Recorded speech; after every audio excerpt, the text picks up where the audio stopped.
There was indeed, during Elijah's lifetime, a severe famine in the land for 3.5 years, and several, hundreds, maybe thousands of people died.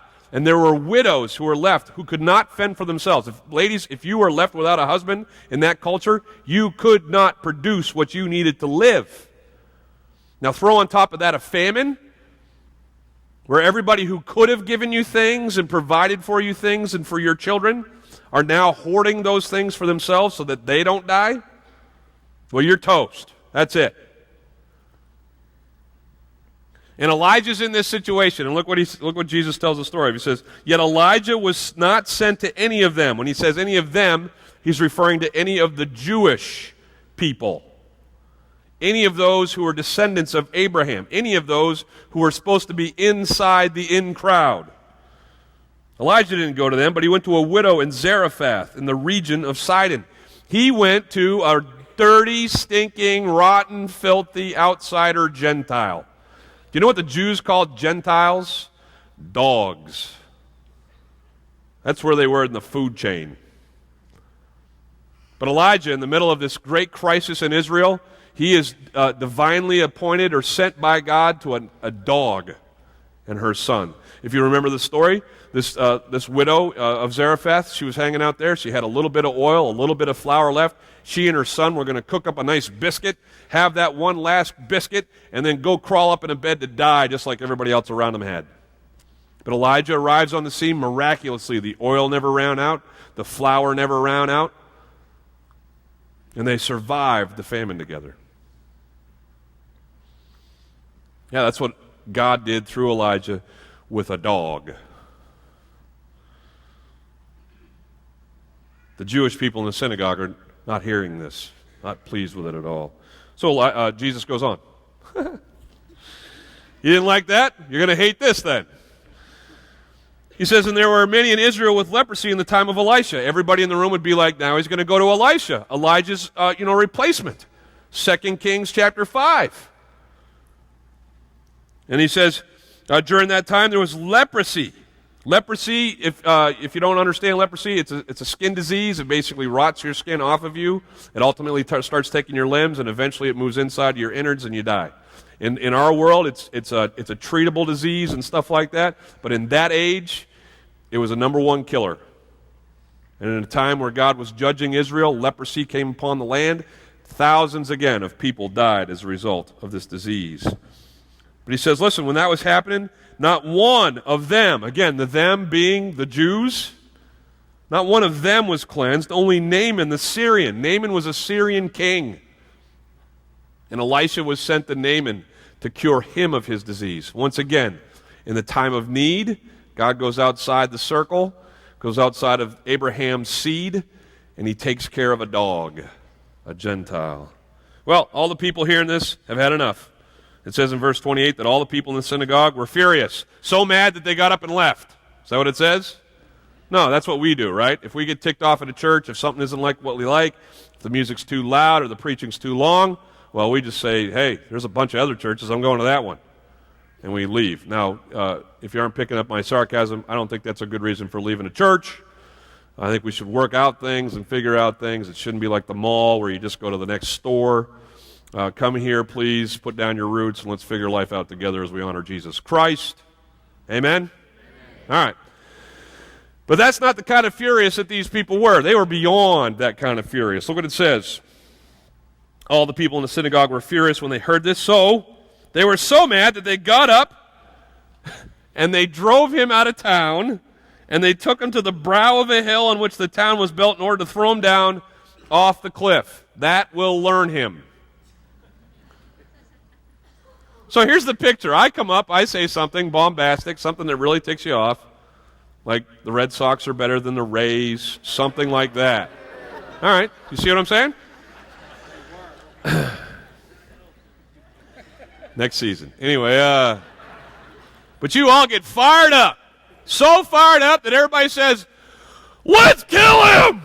And then you all rush the stage. A few of you able-bodied men grab me. You pick me up like I'm crowd surfing.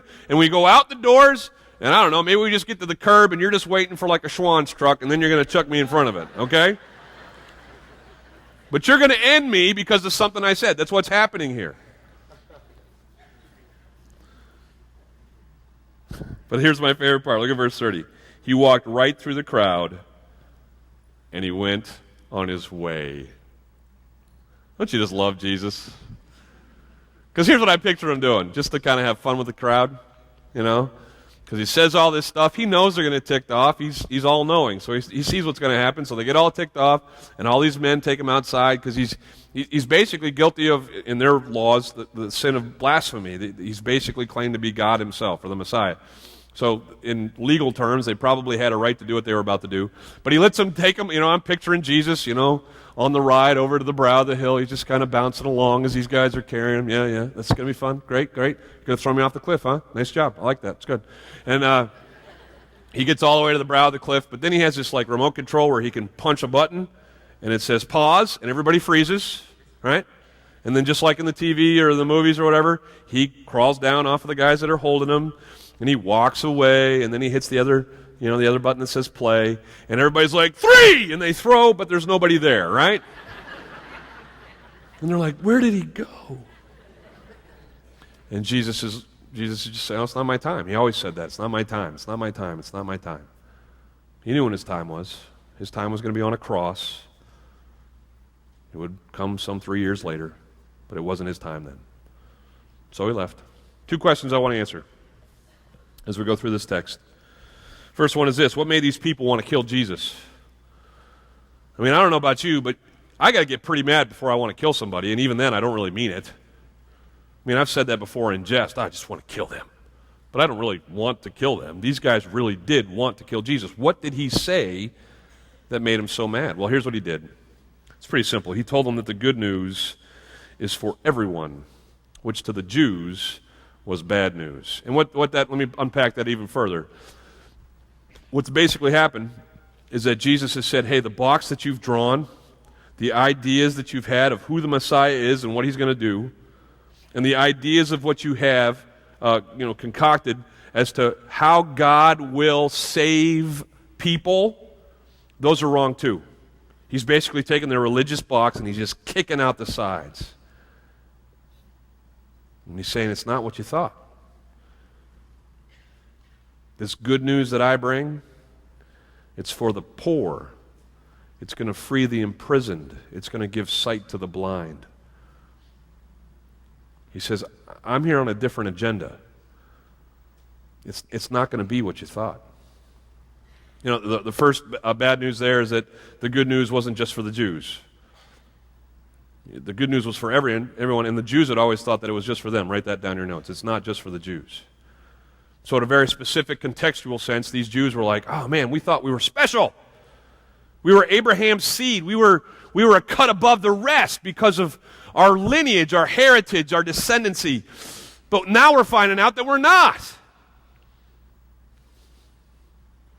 Can I share with you something about the good news? Let me share with you. In our culture, we can do the same things.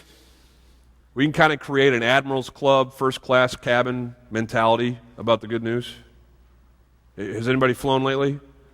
In the terminals that you fly in, there's usually like an admiral's club. That's the place where all the Gold Club members can go.